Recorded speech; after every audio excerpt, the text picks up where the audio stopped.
আসসালামু আলাইকুম বন্ধুরা, সবাই কেমন আছেন? আশা করি আল্লাহর রহমতে আপনারা সবাই ভালো আছেন। এই যে দেখুন, হঠাৎ করে দেখলাম দুইজন লোক মাছ ধরতেছে। ছোটো কালের কথাটা মনে পড়ে গেছে।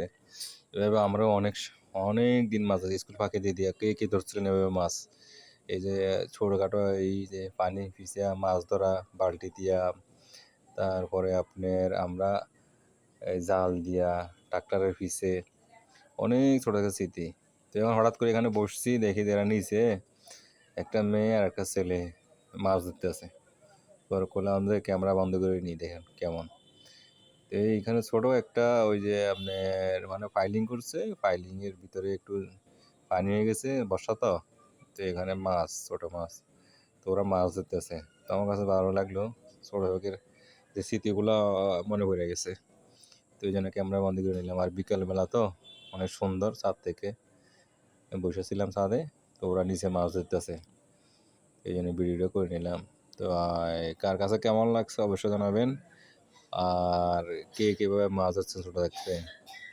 আমাদের এদিকে তো আমরা অনেক ছোটো থাকতে অনেক ট্রাক্টর আছে, যেটা জমি হাল চাষ করে, ওগুলোর পিছুও আমরা মাছ ধরছি ছোটো থাকতে। আর জমি বাদ দিয়ে এইভাবে পানি ছিঁচে হাতে বালতি দিয়ে